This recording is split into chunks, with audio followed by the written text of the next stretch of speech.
आज शिविर का द्वितीय दिवस, सभी का हार्दिक अभिनंदन है, वंदन है। और सर्वप्रथम सभी लोग सुखपूर्ण आसन से बैठते हुए हाथों को ध्यान मुद्रा में रखें। रीढ़ की हड्डी सीधी और सहज, मन को शांत और एकाग्र कीजिए। बाहरी सभी व्यवधानों से मन को हटा लीजिए। आसपास का वातावरण, घर परिवार, कार्य व्यस्तताएं, कहीं भी मन जाता है वहां से हटाकर आज्ञा चक्र पर ले आइए। आज्ञा चक्र पर एक प्रकाश पुंज देखिए, दीपक की लौ, चमकता हुआ सितारा, कोई भी प्रकाश पुंज देखते रहिए, देखते रहिए। यह प्रकाश पुंज धीरे धीरे गहरा होता जा रहा है और गहरा होता जा रहा है। आपके चेहरे को कवर करता जा रहा है। धीरे धीरे आपका पूरा चेहरा, मस्तिष्क प्रकाश से आच्छादित हो जाता है। पूर्ण एकाग्रता, इसी एकाग्रता में बैठे हुए गहरा लंबा सांस भरें। अखिल ब्रह्मांड के स्वामी परम पिता परमेश्वर का आवाहन अपनी प्राण शक्ति के साथ करते हुए 3 बार पवित्र प्रणवनाद ओंकार।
प्रार्थना। ओम भूर्भुवस्सुः तत्सवितुर्वरेण्यं भर्गो देवस्य धीमहि धियो यो नः प्रचोदयात्। ओम त्र्यंबकं यजामहे सुगंधिं पुष्टिवर्धनम् उर्वारुकमिव बन्धनान् मृत्योर्मुक्षीयमामृतात्। ॐ सहना भवतु सहनौ भुनक्तु सह वीर्यं करवावहै तेजस्विनावधीतमस्तु मा विद्विषावहै। ॐ असतो मा सद्गमय तमसो मा ज्योतिर्गमय मृत्योर्मामृतं गमय। योगेन चित्तस्य पदेन वाचा शरीराश्च वैदिकेन उपाकरोतं प्रवरं मुनीनां पतञ्जलिं प्राञ्जलिरानतोऽस्मि पतञ्जलिं प्राञ्जलिरानतोऽस्मि। शांति शांति शांति।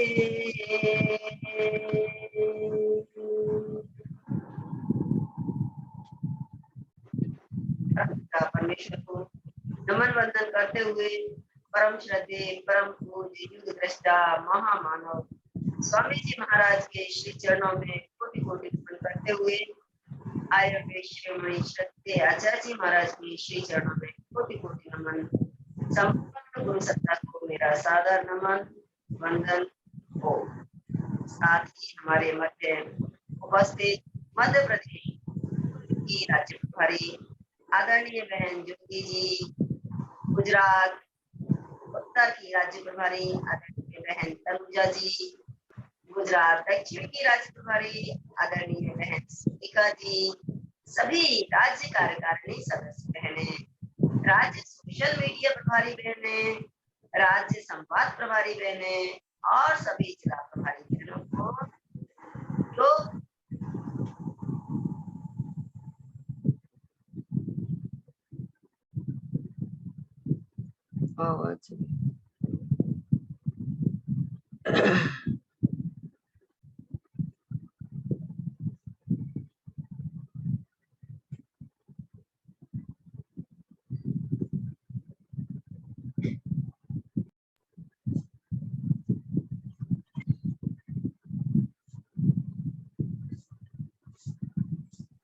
जी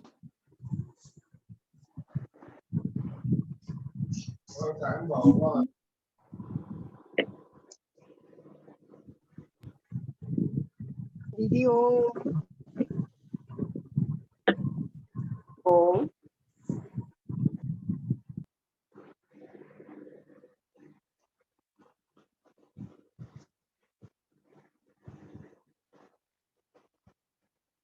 ये मेरा वीडियो क्यों गया है?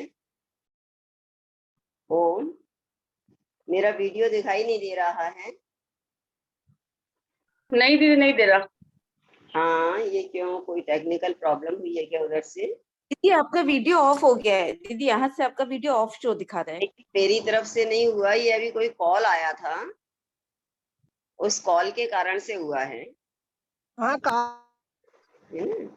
तो मैं क्या फिर से लेफ्ट होके जुड़ती हूँ? हाँ जी दीदी ठीक है।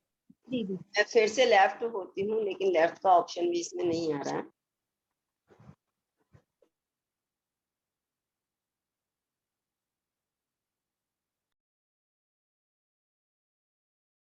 सेफ डिवाइंग मोड पर बता रहा है ये। साधना जी थोड़ा देखें कि ये क्या है सेफ डिवाइंग मोड। हाँ यस, अभी आ गए। उधर से ही कहीं से हुआ है। यस जी। तो आइए हम योग गंगा में स्नान करने के लिए आगे बढ़ते हैं। योग का शाब्दिक अर्थ कल आप समझ चुके थे। आज की थ्योरी क्लास में आप इतिहास के विषय में और योग करते समय क्या क्या साधक और बाधक तत्व आते हैं, इस विषय में आज आपको थ्योरी क्लास में पूरी जानकारी दी जाएगी। साधक तत्व अर्थात वे बातें जो कि हमें योग करने के लिए प्रेरित करती हैं, आगे बढ़ाती हैं, सपोर्ट करती हैं, वे साधक तत्व होते हैं। और बाधक तत्व, जब भी हम कुछ अच्छा कार्य करने जाते हैं तो बहुत सारी बाधाएं आती हैं।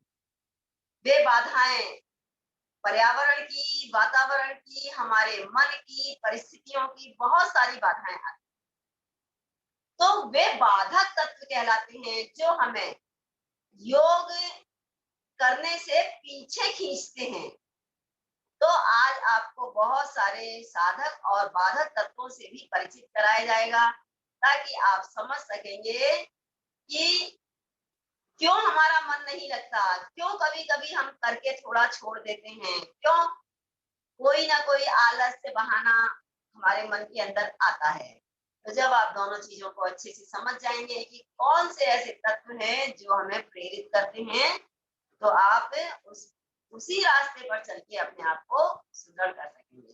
तो यहाँ हम पहले योग का जो क्रियात्मक पहलू है वह है आसन और प्राणायाम। आसन और प्राणायाम की ओर चलते हैं। सबसे पहले तो आसनों की स्थिति और प्राणायाम की स्थिति। जब हम योगासन के लिए आते हैं तो अपने आप को तैयार करके आते हैं। अपने आप को सुबह समय से पहले उठ के कम से कम 2 ग्लास से लेके 3 या 4 ग्लास सुबह पानी पीना है। खाली पेट जो सुबह पानी पिया जाता है हमारे आमाशय का शोधन करता है, हमारी बड़ी आंत का शोधन करता है, सफाई करता है, धुलाई करता है। तो शौच होके अवश्य आना है।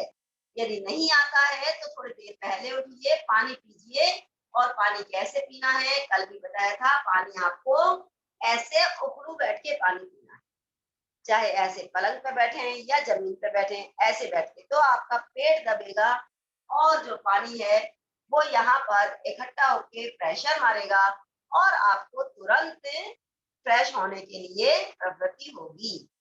थोड़ा सा गुनगुना पानी हो तो अच्छा है। सुबह आंवला और एलोवेरा का जूस लेना बहुत लाभदायक होता है। उससे आपके पेट की सारे विकार समाप्त होते हैं, स्किन ग्लोइंग होती है, बालों के लिए भी यह बहुत उपयोगी है। बहुत सारी चीजें, उपयोगी चीजें आपको आगे आगे सत्र में बताई जाएंगी।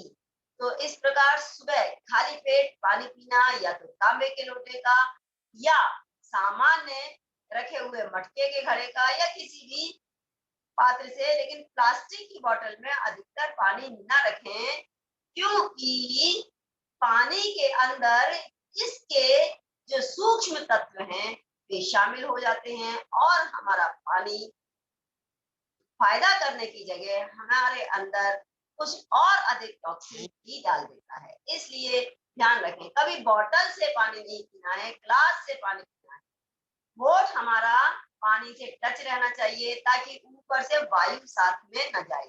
जब हम पानी ऊपर से पीते हैं तो बीच में एयर साथ में जाती है, वह एयर सबसे ज्यादा नुकसानदायक होती है। खड़े होकर पानी नहीं पीना है, हमेशा बैठ के पानी पीना है। कहीं भी हो, ऑफिस में हो, कॉलेज में हो, किसी कार्य स्थल पर हो, तो भी पहले देखें कि कहाँ बैठना है। कहीं चेयर, कहीं भी स्टूल, कोई बैठने की जगह हो वहां बैठे फिर पानी पिए। खड़े होकर पानी पीने से ये आगे चलकर हमारे घुटनों के अंदर, जोड़ों के अंदर वायु एकत्रित हो जाती है, जो हमें आगे दर्द देती है, स्वेलिंग देती है और हम परेशान होते हैं। तो इन नियमों का आपको ध्यान रखना है और फिर आगे आपको यहाँ पर प्राणायाम और योगासन करना है।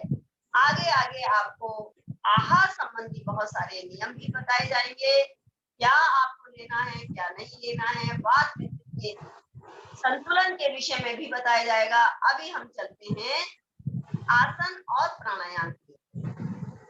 पतंजलि योग दर्शन में महर्षि पतंजलि ने योग के 8 अंगों में यम, नियम, आसन, प्राणायाम, प्रत्याहार, धारणा, ध्यान, समाधि, समाधयो अष्टा अंगानी, इन 8 अंगों का वर्णन किया है। इसमें से यम 5 होते हैं, नियम 5 होते हैं। आपको पूरा विस्तार पढ़ाया जाएगा और हमें अपने जीवन में धारण करना पड़ता है।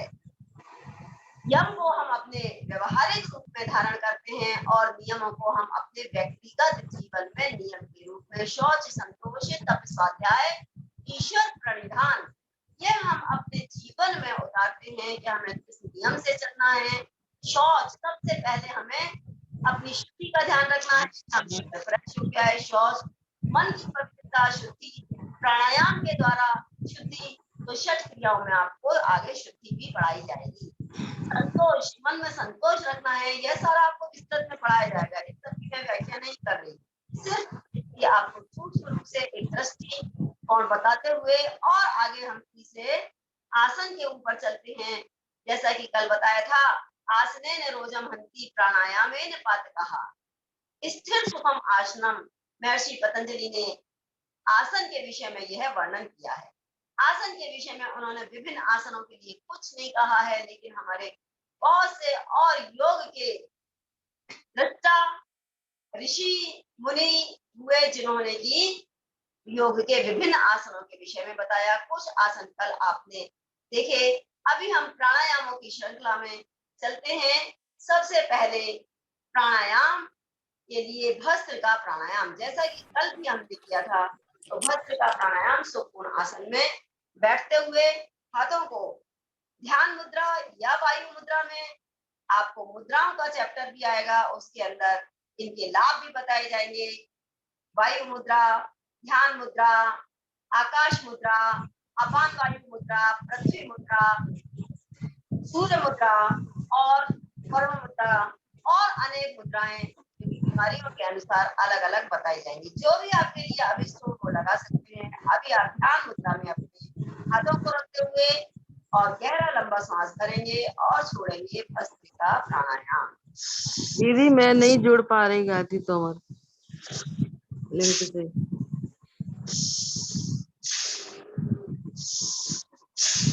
प्रतिदिन किए जाने के अभ्यास हैं और नित्य प्रति करना ही योग का पहला नियम है कि योग में कभी भी कोई छुट्टी नहीं, गैप नहीं, कम करें ज्यादा करें अपनी आवश्यकता के अनुसार, लेकिन करना अवश्य है। निरंतरता इसकी पहली सीढ़ी है। तो नियम समय से करना और निरंतरता से करना। किसी भी प्राणायाम की 3 गति, जैसा कि कल पहले बताया था, निम्न, मध्यम और तीव्र गति।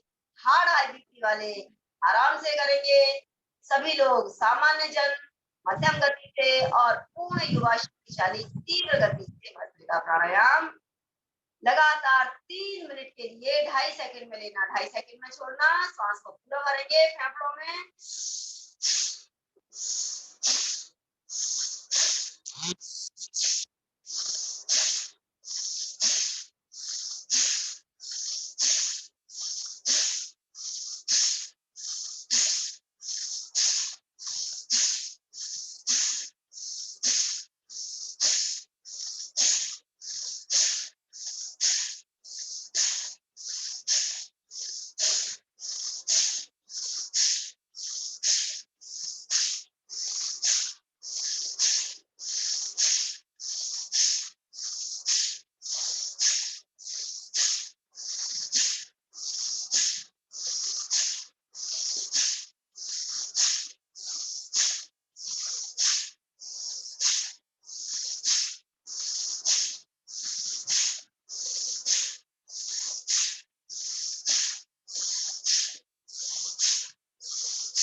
रुक जाइए, नेत्रों को बंदी रखिए और अंदर जो हलचल चल रही है उसे देखते रहिए, देखते रहिए। जो सनसनाहट चल रही है, संवेदनाएं चल रही हैं, मस्तिष्क में चक्कर जैसा आ रहा है, सिर्फ दृष्टा बन के देखते रहिए जो कुछ भी घटित हो रहा है। यही है योग के द्वारा किए जाने वाले परिवर्तन, होने वाले परिवर्तन। यह प्राणवायु सूक्ष्म से सूक्ष्म रूप से होकर हमारी एक एक सेल और कोशिकाओं को रीजनरेट कर देती है। रीजनरेट हुए सेल सारे रीजनरेट हो जाते हैं, ब्लॉकेज खुल जाते हैं। रक्त का तीव्र संचार एक एक कोशिका में होता है। ऑक्सीजन का प्रवाह एक एक कोशिका को सक्रिय कर देता है। डेड सेल्स, हमारे जो डेड सेल्स हैं वो शरीर से बाहर निकलते हैं, और जो सेल्स इनएक्टिव हो गए हैं, सुस्त हो गए हैं, वे फिर से सक्रिय हो जाते हैं, रीजनरेट हो जाते हैं।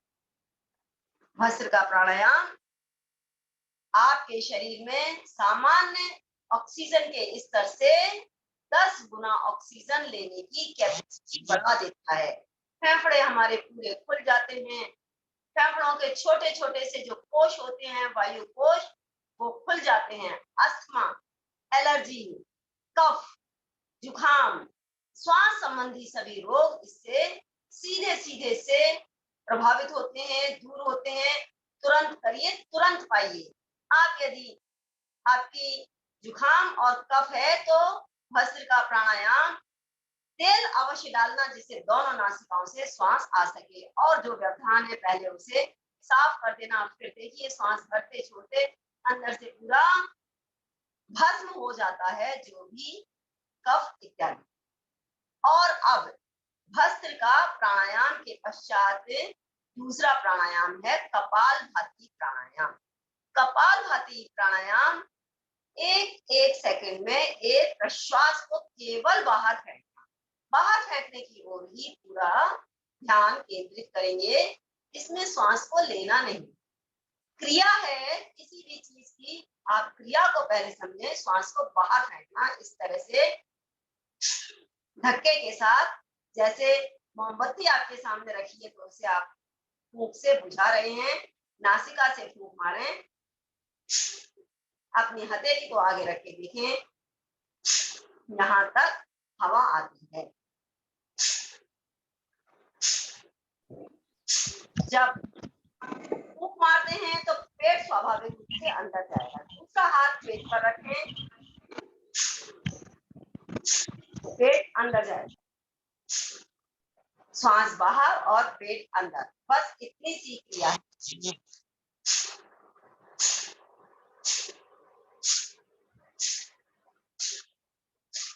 अब आराम से बैठे, श्वास फेंकते रहें बाहर। आपको अंदाज हो गया कि कैसे आपको श्वास फेंकनी है। ना गर्दन का झटका, ना कंधे का झटका, केवल श्वास को अंदर के फोर्स से बाहर फेंकना है। बस नासिका आपकी खुली होना चाहिए, कोई व्यवधान नासिका में नहीं होना चाहिए। श्वास को बाहर फेंकें लगातार। 1 सेकंड में 1 बार, 1 मिनट में 60 बार और 5 मिनट में 300 बार निरंतर बाहर फेंकते रहें, और मन में ओम का चिंतन बनाए रखें, शिव संकल्प।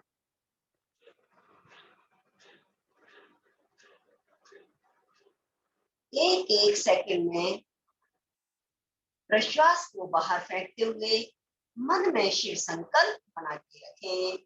मेरे समस्त रोग, शोक, कष्ट, क्लेश बाहर निकलते जा रहे हैं।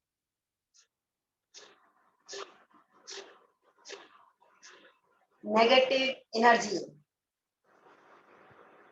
मेरे मस्तिष्क के विकार, मन के विकार, काम, क्रोध, लोभ, मोह, ईर्ष्या, द्वेष, अहंकार बाहर छोड़ते जा रहे हैं। तनाव को बाहर छोड़ते जा रहे हैं। समस्त कष्ट क्लेशों को सूक्ष्म रूप से बाहर निकलता हुआ प्रश्वास के साथ महसूस करते रहिए।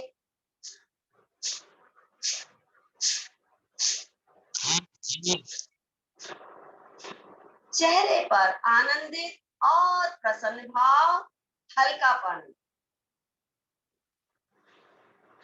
ओम ओम का चिंतन मन में बनाए रखें। 1 ओम, 2 ओम, 3 ओम, 4 ओम, 5 ओम, 6 ओम, 7 ओम, 8 ओम, 9 ओम, 10 ओम। इस प्रकार से ओम ओम बिना बोले हुए मन ही मन ओम की चिंतन मन के अंदर चलता रहे। श्वासों को बाहर फेंकते रहें। कोई भी मधुर भजन का सहारा ले सकते हैं। हमारा मन हमेशा कहीं ना कहीं सहारा लेता है। मन को आलम्बन चाहिए, नहीं तो मन इधर से उधर, आपका शरीर यहाँ बैठा है, कहीं भी मन दूर चला जाएगा, चिंतन में चला जाएगा, पिछली यादों में चला जाएगा, लेकिन मन को जाने नहीं देना। यही तो है योग, जोड़ कर रखना है। हमारे मन को अपने साथ में जोड़कर रखना है, अपनी शारीरिक क्रियाओं के साथ में जोड़कर रखना है। अपना मन, बुद्धि, आत्मा, शरीर एकाकार करके रखना है।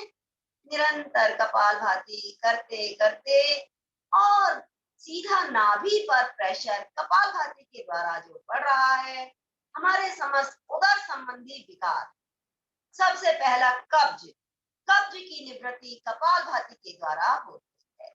गैसेस की निवृत्ति, गैसेस दूर हो जाती हैं, समाप्त हो जाती है। डायबिटीज में सीधा सीधा सा लाभ कपालभाति के द्वारा। एसिडिटी है, खट्टी डकारें आती हैं, एसिड बनता है, जलन पड़ती है, बहुत ज्यादा यदि घाव है आपकी आंतों में, पेट में, तो कपालभाति केवल आराम आराम से करेंगे। उसका पहले इलाज करेंगे, शीतल चीजों को लेना, जिससे अंदर हमारे एसिड जो बना है वह अल्कलाइन चीजों को आपको लेना है। बॉडी को हमें क्षारीय लेप करना है। लौकी का उपयोग, पेठे का रस का उपयोग सबसे ज्यादा बॉडी को क्षारीय बनाता है। मैदा, शक्कर चीजों को बंद कर दीजिए, नमक को बंद कर दीजिए, तली चीजों को बंद कर दीजिए। अपने आप ये सारी समस्याएं आपकी समाप्त हो जाएंगी। बाजार का नमकीन सबसे ज्यादा हार्मफुल होता है और वही हमारे अंदर एसिड उत्पन्न करता है। बेसन, मैदा, तली हुई चीजें, पूड़ी, पराठे, तेज मसाले इत्यादि को बंद कर दीजिए। सौम्य, शीतल, सात्विक आहार लेने लगे। करते करते कपालभाति आपके उदर संबंधी समस्त विकार निर्मूल हो जाते हैं और सीधा सीधा सा श्वसन तंत्र भी आपका स्वस्थ हो जाता है, सक्रिय हो जाता है, फेफड़े आपके शुद्ध हो जाते हैं। सांसों को बाहर फेंकते फेंकते एक एक कोशिका रीजनरेट हो जाती है। करते रहिए सूक्ष्म रूप से कपालभाति 99% रोगों में लाभकारी है। कुछ सावधानियां, हार्ट हाई बीपी वाले आराम से करेंगे। यदि उदर संबंधी कोई ऑपरेशन हुआ है तो लगभग 4 से 6 महीने तक सावधानी रखेंगे और पीरियड्स के समय हमारी बहनें, बेटियां 3 दिन इससे परहेज रखें। गर्भवती माताओं के लिए भी कपालभाति नहीं है। बाकी सभी योग की क्रियाएं समय समय पर बताई जाती रहेंगी, क्या करना क्या न करना। योग बिल्कुल एक सहज और सरल विधि है जो कि हर व्यक्ति के लिए, हर उम्र के लिए, 3 साल का बच्चा भी योग का क्रियाओं को यथाशक्ति कर सकता है और 100 साल के वृद्धावस्था में भी, सीनियर सिटीजन भी सबसे अधिक आवश्यकता होती है। जैसे जैसे हम उम्र बढ़ती है हमें महसूस होता है यदि हम शुरू से करते रहे हमारा शरीर यूज टू हो जाता है, कोई भी कष्ट नहीं होता। और अब रुक जाइए। कपालभाति के द्वारा जो निरंतर हमारी नाभि पर प्रेशर पड़ा है, नाभि पर प्रेशर पड़ते पड़ते मूलाधार चक्र भी हमारा सक्रिय होता है और मूलाधार चक्र में जो ऊर्जा संचित है वह जब सक्रिय होती है तो उस सक्रिय ऊर्जा को हम ऊर्ध्व गति करते हैं, ऊपर की ओर रीढ़ की हड्डी की दिशा में खींचते हैं। इस क्रिया को करने को बाह्य प्राणायाम कहते हैं। बाह्य प्राणायाम की विधि है, गहरा लंबा सांस भरेंगे और बाहर फेंक देंगे। बाहर ही रोकने के पश्चात तीनों बंध लगाएंगे। बंध माने बांधना। हमारी जो ऊर्जा मूलाधार से होकर पृथ्वी की गुरुत्वाकर्षण शक्ति के माध्यम से बाहर नष्ट होती रहती है, उस ऊर्जा को हम ऊर्ध्वगति करते हैं, ऊपर की ओर खींचते हैं, अपने चक्रों के तरफ। मूलाधार, स्वादिष्ठान, मणिपुर, अनाहत, हृदय चक्र, विशुद्धि चक्र, आज्य चक्र, मनस चक्र और हृदय सहस्रार चक्र तक उस ऊर्जा को ऊर्ध्वगति देते हैं। वह ऊर्जा ही हमारे लिए शक्ति देती है, वही ऊर्जा से हम ऊर्जान्वित होते हैं और संपूर्ण कार्यों को संचालित करते हैं। इसलिए इस ऊर्जा को हमें ऊर्ध्वगति करना है। तो इसके लिए बाह्य प्राणायाम करेंगे। गहरा लंबा सांस भर के बाहर फेंकें, बाहर ही रोककर तीनों बंद लगा लीजिए। मूल बंद के लिए मल मूत्र इंद्रियों को सिकोड़कर ऊपर की ओर खींचिए, रीढ़ की हड्डी की दिशा में। ओडियन बंद के लिए नाभि को पीठ की तरफ धकेलिए, पीछे की तरफ। और जालंधर बंद के लिए थोड़ी को गले पर, कंठ पर दबाइए। इस तरह से हम तीनों बंधों को लगाकर यथाशक्ति सामर्थ्य रोक कर रखेंगे, कम से कम 30 सेकेंड। और फिर धीरे धीरे गति को बढ़ा सकते हैं। जो नए अभ्यासी हैं वे 10-20 सेकेंड भी रोकें तो पर्याप्त है। हार्ड हाई बीपी वाले श्वास नहीं रोकेंगे, उनकी श्वास चलती रहेगी। और अब कंठ को ढीला छोड़ें, पेट को ढीला छोड़ें और मूलाधार को ढीला छोड़ दीजिए। पुनः इस क्रिया को दोहराएंगे और इसके मेडिकल साइंस की दृष्टि से जो लाभ हैं उनको हम ध्यान देंगे। गहरा लंबा सांस भर के बाहर फेंकें, बाहर ही रोक दीजिए और बाहर रोककर मूल बंद, उड्डयन बंद और जालंधर बंद लगाइए। मूल बंद लगाने से आपकी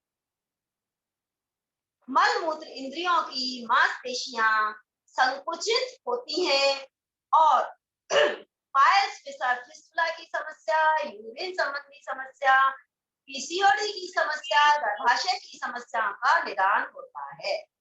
उड्डयन बंद लगाने से हमारी जठराग्नि प्रदीप्त होती है, बड़ी आंत से मैल की, मल की निवृत्ति होती है और हमारे पाचन शक्ति सुदृढ़ होती है।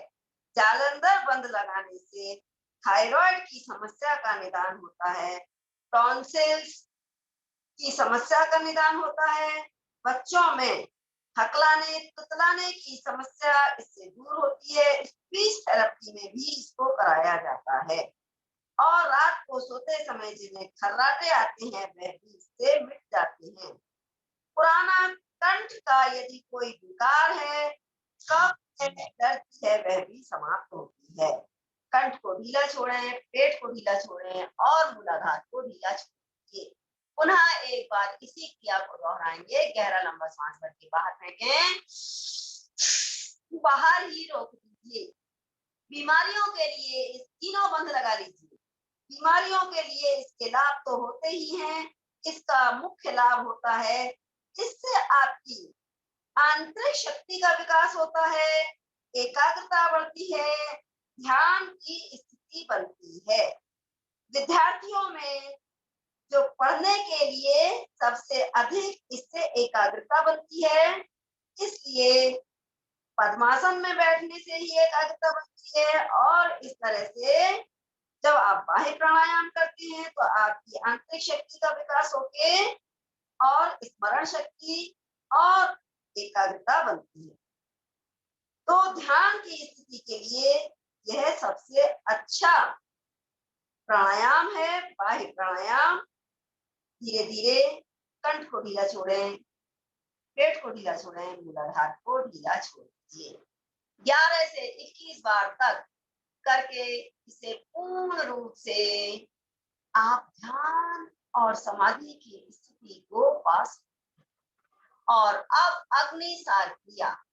अग्निसार क्रिया के लिए गहरा लंबा सांस भर के बाहर फेंक दीजिए। बाहर ही रोकने के पश्चात पेट को बिल्कुल ढीला छोड़ के अंदर बाहर दबाइए और ढीला छोड़िए, दबाइए और ढीला छोड़िए।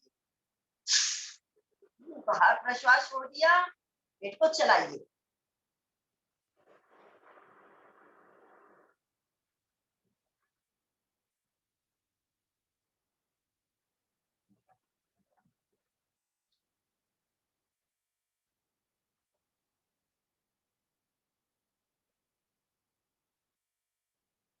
रिलैक्स। श्वास घ्यायचा का टीचर? गहरा लंबा सांस भर के बाहर फेंकेंगे, लेना नहीं है। जब बाहर ही रोक देंगे तो पेट हमारा खाली हो जाएगा, ढीला हो जाएगा, तो उसको अंदर बाहर ऐसे पंखे की तरह से चलाना है। फिर से एक बार समझ लीजिए, गहरा लंबा सांस भर के बाहर फेंकें, बाहर ही रोक के अंदर बाहर चलाइए।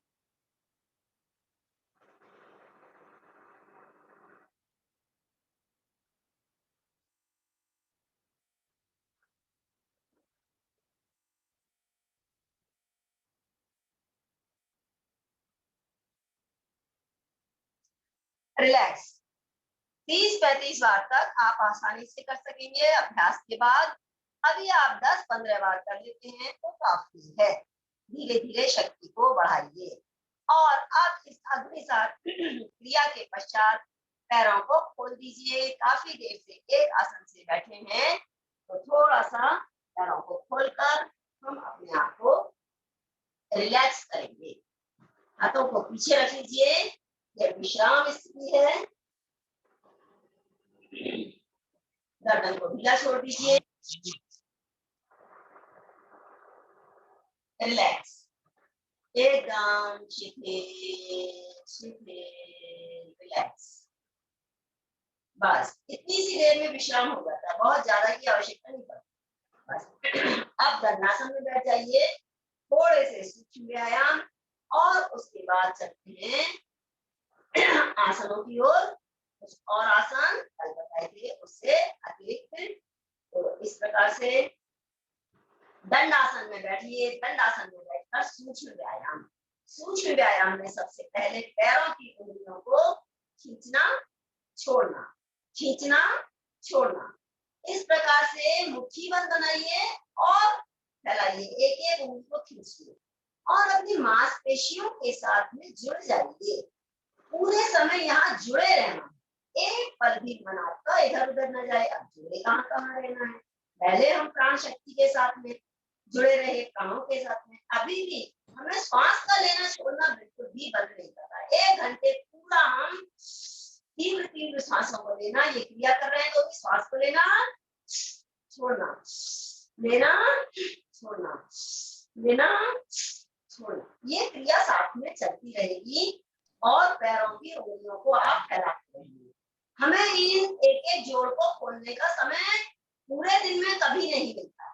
हम सुबह के 5-10 मिनट ही इनको चला पा रहे हैं। बाकी सारे दिन कभी कोई ऐसे उंगलियों को खोलते हैं? नहीं खोलते। तो इस तरह से हम ये समय दें, पूरी तरह से अपने मन को जोड़ कर रखें। इन मांसपेशियों के खींचने के साथ पूरे पैर की मांसपेशियां, नसनालियां खींच रही हैं, उसको महसूस करें। इतना जुड़ाव रखें हम अपना कि हमें अंदर से एक एक नसनाली दिखाई दे। बस अब पंजों को आगे खींचिए। आगे खींचते हुए ऊपर की पूरी नसनालियां खींच रही हैं, इसको महसूस कीजिए और अपनी साइड खींचिए। जब अपनी साइड खींचते हैं तो नीचे के घुटनों के नीचे की मांसपेशियां खींच रही हैं और बिल्कुल फ्लोर से टच हो जाते हैं आपकी घुटने की पोजीशन। तो इस प्रकार से श्वास का भरना छोड़ना, श्वास का भरना छोड़ना जारी रखें। 1 2 3 4 5 6 7 8 9 10। दोनों तरह को गोल घुमा लीजिए। इतना गोल घुमाइए पूरा बड़ा सा सर्किट बने। 1 2 वहां करते हुए जाना और छोड़ते हुए वापस आना। ये सामान्य सी प्रक्रिया है।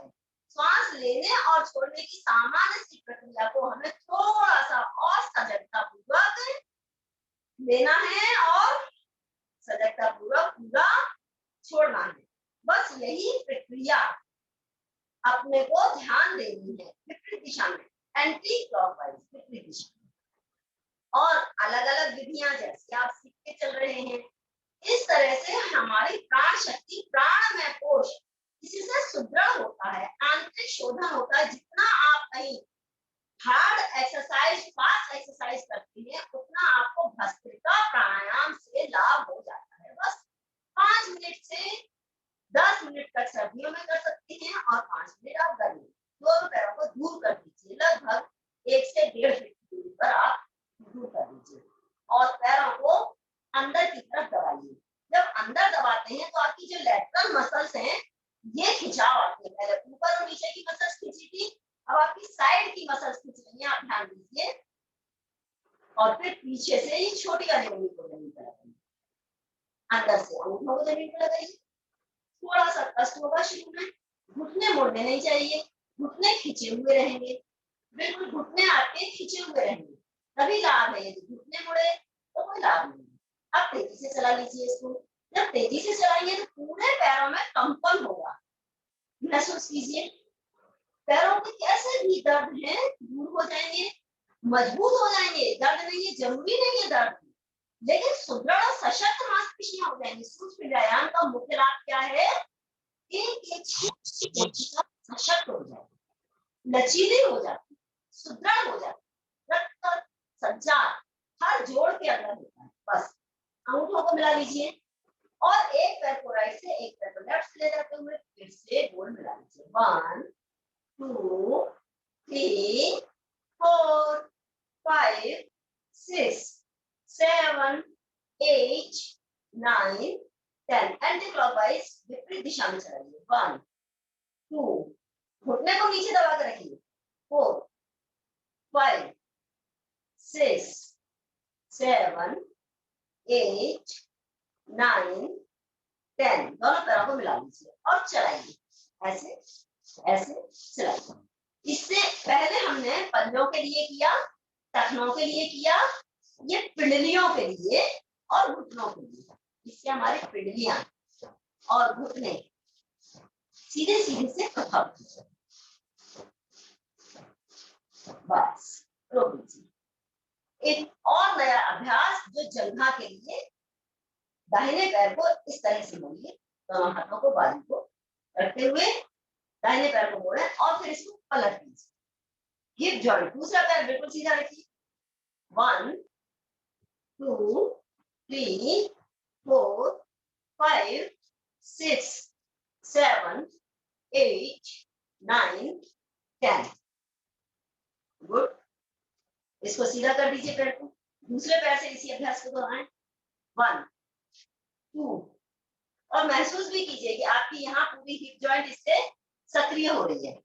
3 4 5 बॉडी को सीधा रखिए। 6 7 8 9 10 इस तरह से ये क्रिया आपके लिए अत्यंत ही लाभकारी। और जहां पद्मासन नहीं लगता और आपका हिप जॉइंट हार्ड हो गया है तो इसके लिए ही ये, और दूसरा इस तरह से दाहिने पैर को उठा के बाई जगह पर हाथ के प्रेशर से नीचे दबाएं और ऊपर ले जाते हुए इस तरह नासिका को दबाएं, ताकि पूरा आपका पेट जिसका आगे होगा तो थोड़ी सी दिक्कत आएगी, लेकिन फिर भी आप प्रतिदिन करते रहेंगे तो धीरे धीरे कम होता जाएगा। ये जंघाओं का फैट इससे कम होगा, हिप बोन लचीली होगी, पद्मासन लगाने में आसानी होगी। आप काफी देर तक बैठ सकते हैं। तेजी से चलाइए, तेजी से, बिल्कुल हल्का हो गया पैर, तो इसमें अब हाथ लगाने की जरूरत ही नहीं है, आराम से चलेगा। ठीक है, और इसको उठा लीजिए। कैसे उठाना है? जैसे गोद में बच्चे को झुलाते हैं, ऐसे उठा लीजिए और झुलाइए इसको, दोनों तरफ झुलाइए, दोनों तरफ झुलाइए। जो ज्यादा ऊपर नहीं उठा सकते हैं तो वो उसको ऐसे पकड़ लीजिए और ऐसे ऐसे झुला लीजिए, झुला लीजिए।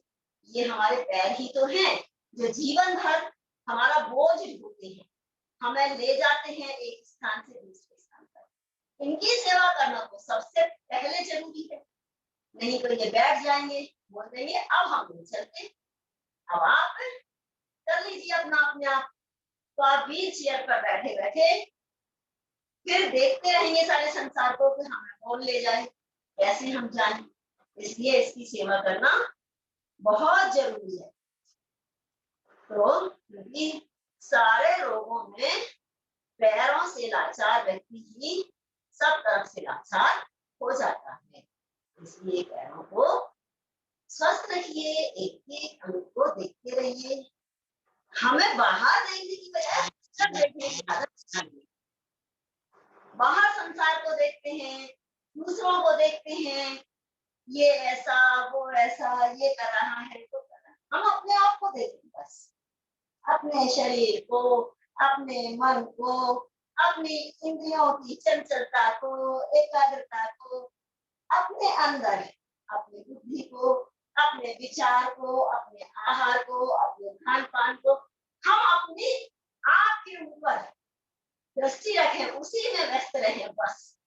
हमें नहीं पता दूसरा कोई क्या करना है, क्या करना है। हम अपने आप को देखें, अपने आप को ही सुधारें, चेक करें। और अब ऐसे उठा लीजिए गोद में और झुला लीजिए दोनों तरफ, जिससे पूरा हिप के ऊपर प्रेशर आए।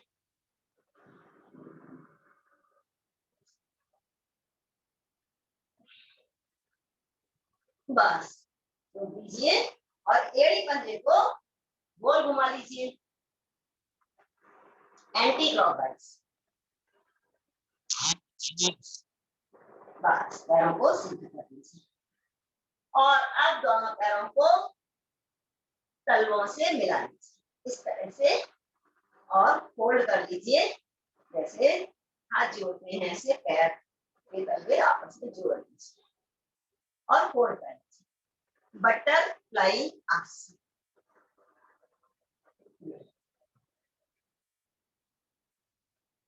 जब इसको पूरी तरह से ऐसे नीचे तक आपकी जंघाएं जाएंगी तो यहाँ पर पूरा खिंचाव, नीचे ले जाइए, ऊपर करिए, नीचे ले जाइए, ऊपर करिए, पूरा खोल दीजिए। ये सूक्ष्म व्यायाम में हम एक एक जोड़ को खोलते हैं तो ये हमारी जंघाओं के जोड़ों को खोलता है, सक्रियता देता है और यह बटरफ्लाई कब्ज की निवृत्ति भी करता है। हमारे लोअर एब्डोमेन पर पूरा ऐसे प्रेशर पड़ रहा है, गर्भाशय संबंधी विकारों को यह दूर करता है, पीरियड्स के टाइम में होने वाले दर्द को समाप्त कर देता है और गर्भाशय के समस्त विकारों को दूर करता है। और अब पैरों को सीधा कर दीजिए और ग्राइंडिंग, चक्की चालन। चक्की चालन पैरों को सीधा करके भी और फैला के भी दोनों तरह से कर सकते हैं। आगे तक जाएं और कोहनियों को सीधा रखते हुए पूरा पीछे और पीछे तक जाइए, फिर घूमते हुए वापस आइए। 1 2 3 4 5। केवल ऐसे ऐसे नहीं घूमना है, आगे जाएं, पीछे जाएं, बैलेंस पर पूरा जितना पीछे जाएंगे उतना ही पेट के ऊपर प्रेशर। इससे मोटापा जब भी कम होगा जब पेट पर प्रेशर पड़ेगा। फैट को कम करने के लिए अत्यंत आवश्यक है चक्की चालन। कहते हैं ना भाई चक्की पीस रहे हैं, चक्की पीस रहे हैं क्योंकि पेट कम करना है। तो इस तरह से दूसरी तरफ से विपरीत दिशा में बड़ा ही अच्छा। और एक हमारी जो पुरानी परंपरा थी चक्की पीसने की, तो आजकल योग की चक्की पीसे और अपने आप को स्वस्थ रखें। ये डायलॉग सब जगह फेमस है, योग की चक्की। तो योग की चक्की पीसिए, अपने आप को फिट रखिए बस। और अब पैरों को खोल दीजिए, पैरों को खोलकर स्थित कोणासन, जैसे खड़े होकर कोणासन किया था कल, वैसे ही बैठकर कोणासन। और यह भी लगातार स्वामी जी महाराज कहते हैं पूरा झोंक दीजिए अपने आप को 100%। बचा के कुछ मत रखिए, ना करना है 10-10 5-5 बार नहीं करना है, ये तो थोड़ा सा समय है इसकी कर रही। बेशक क्रियाएं 4 करो, लेकिन उन्हें पूरी तल्लीनता के साथ और पूरा झोंक के करो, पूरी शक्ति के साथ करना है। तो अभी हम यहाँ पर केवल 20 बार करेंगे। दाहिने हाथ से बायां पैर टच, दूसरा हाथ ऊपर और दृष्टि भी ऊपर। 1 2, जिनको कमर में दर्द है वे केवल इतना हाथ रखेंगे, वे पूरा आगे नहीं झुकेंगे, ठीक है। 1 2 3 4 5 6 7 8 9 10 11 12 13 14 15 16 17 18 19 20। रिलैक्स। कम से कम इसे हमें 50 से 100-200 बार तक करना है। पूरे इसे कमर शेप में आएगी, शोल्डर, कमर, गर्दन पूरा एक साथ एक्सरसाइज मिल रही है। 4 बड़े लाभ योग के माध्यम से घटित होते हैं, चाहे वह आसन हो, प्राणायाम हो, कुछ भी क्रियाएं हैं। आप 4 बड़े लाभों को देखेंगे। पहला एक्सप्रेशन, साथ में क्रियाओं को करते चलें, सूक्ष्म क्रियाओं को करते चलिए। हाथों के व्यायाम, हाथों को खींचना बंद करना। एक्सप्रेशन, योग के द्वारा जो भी हमारे अंदर छिपा है, जो भी गुण हमारे अंदर छिपे हैं, वे सारे एक्सप्रेस होते हैं। अभिव्यक्ति, अपने आप की अभिव्यक्ति। जैसे एक बीज के अंदर पूरा पेड़ छुपा हुआ होता है, जब वह अंकुरित होता है जमीन में, जब उसकी शक्ति मिलती है जमीन की, और जब खाद और पानी मिलता है, तो वह अंकुरित होता है और पूरा वृक्ष बन जाता है।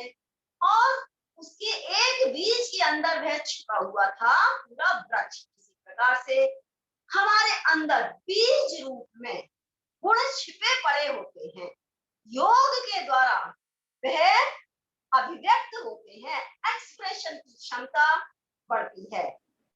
यह है योग की शक्ति। लेकिन बस उसके लिए करना है ज्यादा संख्या में। 2 4 10 20 बार करने से कभी भी आपको अपनी आंतरिक शक्तियों का एहसास नहीं हो पाएगा। उसके लिए आपको झोंक देना है, तल्लीनता अपनी होनी चाहिए। साधक की अपनी ही लगन और तल्लीनता के ऊपर यह सारा निर्भर करता है।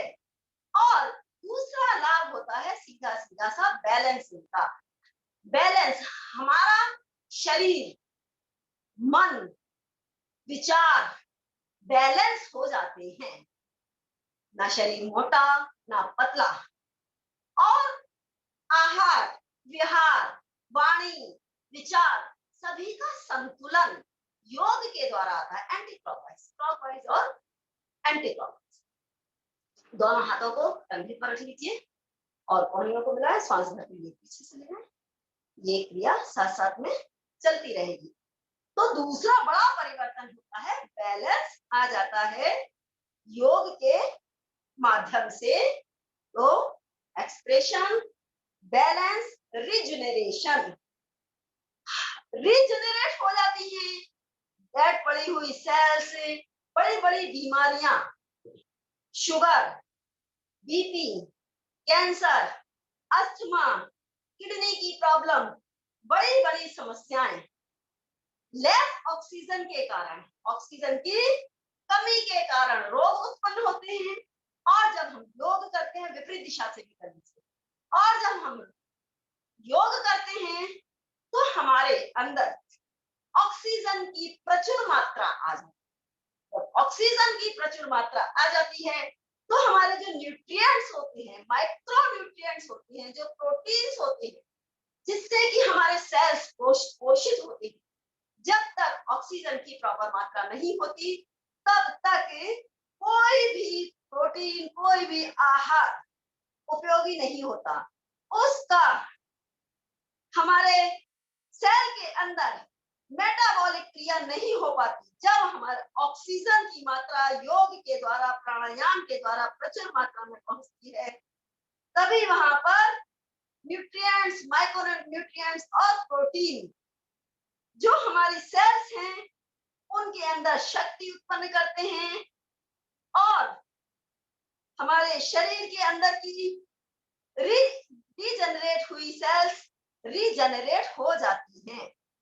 इस प्रकार से बड़ी बड़ी बीमारियां भी योग के माध्यम से ठीक हो जाती हैं। तो यह बड़ा परिवर्तन होता है, डीजेनरेट हुई सेल्स को रीजनरेट हो जाना, रिजुनेशन। और चौथा बड़ा परिवर्तन होता है ट्रांसफॉर्मेशन। ट्रांसफॉर्मेशन अर्थात रूपांतरण हो जाता है। जो हमारा स्वरूप पहले था उससे बिल्कुल भिन्न ही हो जाता है। इस प्रकार से हम देखते हैं कि योग के द्वारा वह घटित होता है जो हमने सोचा नहीं था, वह हो जाता है। बस करते रहिए, इतना करना है। हाथ का प्रेशर सिर की ओर, सिर का प्रेशर हाथ की ओर, विपरीत बल लगाइए। सर्वाइकल स्पॉन्डिलाइटिस के लिए बहुत अच्छे अभ्यास है। छोड़ दीजिए, दाहिने हाथ से दाहिने कनपट्टी पर प्रेशर दीजिए। हाथ का दबाव सिर की ओर, सिर का दबाव हाथ की ओर, विपरीत बल लगाइए। छोड़ दीजिए। सांस भर के लेफ्ट हैंड से हथेली का दबाव कनपट्टी पर और कनपट्टी सिर का दबाव हथेली की ओर। इस प्रकार से विपरीत बल लगाते हुए सिर वहीं का वहीं रहेगा, केवल गर्दन और रीढ़ की हड्डी के जॉइंट पर एक कंपन महसूस होगा। छोड़ दीजिए, दोनों हाथों की ग्रिप बनाइए और माथे पर प्रेशर दीजिए। हथेली का दबाव माथे पर और सिर का दबाव हथेली के ऊपर देते हुए विपरीत बल लगाइए। कंपन होगा अंदर ही, लेकिन सिर झुकेगा नहीं। छोड़ दीजिए। इसी अभ्यास को 10-12 बार, जिनको सर्वाइकल है वे और अधिक बार भी इस अभ्यास को करते रहिए। समय हो चुका है, बिल्कुल हमें समय की मर्यादा के अनुसार ही चलना है, क्योंकि अगली क्लास 6:30 से 7:30 बजे तक थ्योरी की क्लास आदरणीय बहन श्रुति जी लेने वाली हैं। तो श्रुति जी यदि उपस्थित हो गई हैं तो आ जाइए और हम यह क्लास अब उनको सौंपते हैं। 2 मिनट शेष बचे हैं, जो कि सिर्फ हम समापन की ओर चलते हुए इस क्लास को छोड़ देंगे और इस क्लास को पूरा समापन नहीं करेंगे, क्योंकि अगला क्लास इसमें थ्योरी का होने वाला है। इसलिए कोई शांति पाठ इत्यादि अभी इसमें हम नहीं करेंगे। तो श्रुति जी को मैं आमंत्रित करती हूँ कि बहन श्रुति जी, जो कि महाकाल की नगरी उज्जैन से हैं,